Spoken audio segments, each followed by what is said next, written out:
Mise sur pied en 2011, l'autorité de régulation des marchés publics avance tant bien que mal pour l'aboutissement des missions à elle confiées dans le cadre de l'attente de la croissance économique du pays.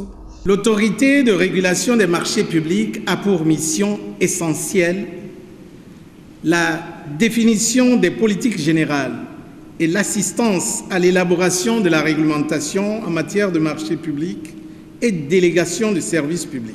L'autorité de régulation des marchés publics, ARMP, dispose de 3 organes. Le Conseil de régulation, le Comité de règlement des différends et la Direction générale. Au titre de l'année 2012, le budget de l'ARMP, adopté par le Conseil de régulation, est de 975 608 649 francs CFA. Cette rencontre avec la presse trouve son essence dans l'accomplissement des dispositions de l'article 10 du décret numéro 2011-182/PR du 28 décembre 2011 exigeant la remise annuelle au président de la République, au président de l'Assemblée nationale ainsi qu'au président de la Cour des comptes du Togo d'un rapport présentant l'ensemble des activités au cours de l'année précédente.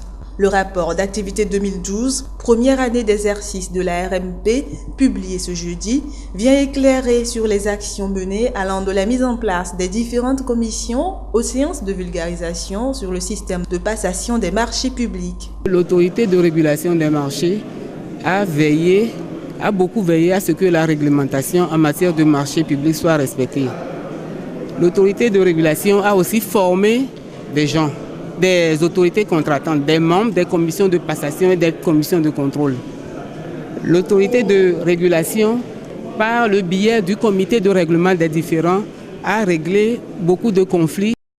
Ce comité a reçu pour le compte de cette année 47 recours qui ont donné lieu à 4 d'exclusions temporaires prononcées à l'encontre des entreprises dont les dirigeants sociaux se sont rendus coupables d'actes de falsification, de contrefaçon et usage de faux documents. Dans ce rapport 2012 figure également une liste d'obstacles relevés et qui varie des difficultés liées au respect de la réglementation à celles relatives au règlement des différends, en passant par les difficultés de délai de paiement des factures et des comptes introduits dans le circuit de la dépense publique. Au nombre des recommandations, on notera entre autres la signature de l'arrêté sur les intérêts moratoires et la révision à la hausse des seuils de passation et de contrôle des marchés publics, de même que la dotation des membres des commissions de matériel de travail approprié.